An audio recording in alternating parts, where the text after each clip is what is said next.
تبارك الذي نزل الفرقان على عبده ليكون للعالمين نذيرا.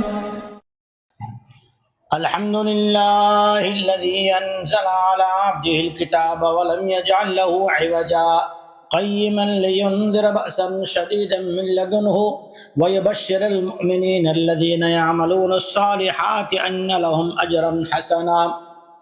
والصلاة والسلام على حبيبه ونبيه إمام المرسلين وخاتم النبيين. محترم سامعین، اللہ جل شانہ نے اگلی آیتوں میں کہا تھا کہ من یطع اللہ ورسولہ، اور دوسرے لوگ تھے ومن یعص اللہ ورسولہ، اطاعت کرے گا اور نافرمانی کرے گا۔ دنیا میں دو قسم کا طبقہ انسانوں میں ہوگا، دو قسم کے طبقے ہوں گے لوگوں میں۔ بعض تو وہ ہوں گے یہاں بھی یہ احکامات سنانے کے بعد میراث کے خاص طور پہ، اور اس کے بعد اللہ جل شانہ نے بھی اللہ کی طرف رجوع کرنے والوں کے بھی دو قسم کے تھنک والے لوگ، دو قسم کی سوچ والے لوگ بیان فرمائے ہیں۔ اپنے نیت کر لیجئے کہ ہمیں کن لوگوں میں ہونا ہے اور کن لوگوں میں سے ہونا چاہیے، اور ہم اس وقت کس پوزیشن میں ہیں اور ہمیں کیا کرنا چاہیے۔ یہ اللہ کا کلام ہے، سمجھنے کے بعد آدمی لوٹ آئے تو یہ ہدایت ہے، نور ہے، بشارت ہے، جیسا کہ میں نے خطبے ہی میں پڑھا۔ پہلے آیت میں اللہ نے نذیر کہا، پھر بشیر بھی کہا، ڈرانے والا بھی ہیں، خوشخبریاں بھی، یہی قرآن سناتا ہے۔ اعوذ باللہ من الشیطان الرجیم، بسم اللہ الرحمن الرحیم۔ انما التوبة على الله للذين يعملون السوء بجهالة ثم يتوبون من قريب فأولئك يتوب الله عليهم وكان الله عليما حكيما۔ بے شک اللہ جل شانہ کی بارگاہ میں توبہ تو ان لوگوں کے لیے ہیں جو نادانی میں، جہالت میں گناہ کر بیٹھے، پھر انہیں افسوس ہو تو فوراً ہی توبہ کر لے۔ من قریب یعنی زیادہ لمبا زمانہ انتظار نہیں کرتے، دیکھیں گے بڑھاپے میں، پھر ابھی تو نہیں، بات نہیں۔ ثم یتوبون من قریب، پھر جلدی ہی توبہ کر لیتے ہیں۔ یہ ایسے لوگ ہیں کہ اللہ جل شانہ ان کی توبہ کو قبول کر لیتا ہے، اور اللہ جل شانہ جاننے والا ہے کہ کون سستی کرتا ہے توبہ کرنے میں اور کون جو ہے جلدی اللہ کی طرف گناہ کرنے کے بعد لوٹ آتا ہے، کسی اپنے گناہ پر افسوس ہوتا ہے۔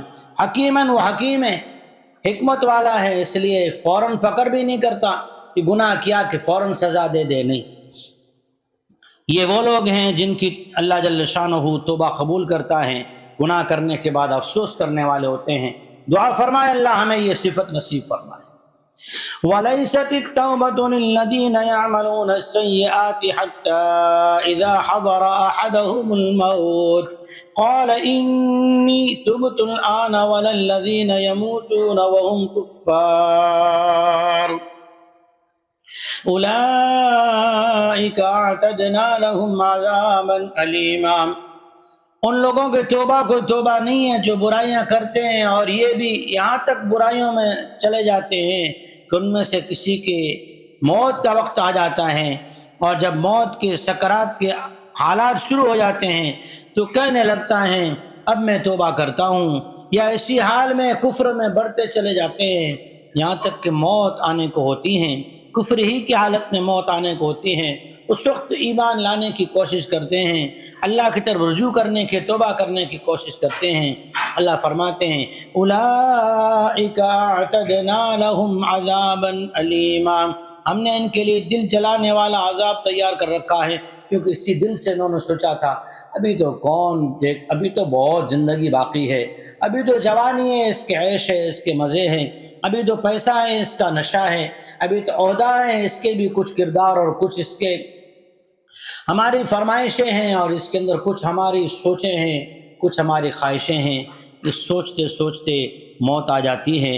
اللہ جل شانہ نے ایسے لوگوں کے لیے دردناک عذاب ایک ہوتا ہے، اور ایک ہے عذاباً علیما، دل جلانے والا، جس دل میں اللہ کی جنت کی، اللہ کی رضامندی کی، اللہ کے دیدار کی، پیارے آقا امام الانبیاء خاتم الرسل محمد مصطفیٰ صلی اللہ علیہ وسلم کے دیدار کی فرمائش، دیدار کی چاہتیں ہونی چاہیے۔ اس میں دنیا کی چاہتیں ہوتی ہیں، حتی اذا حضر احدهم الموت، یہاں تک کہ موت آن پہنچتی ہے، پھر انسان توبہ کرتے ہیں۔ اللہ ہمیں ایسی غفلت والی زندگی سے حفاظت فرمائے۔ آخر دعوانا الحمد للہ رب العالمین۔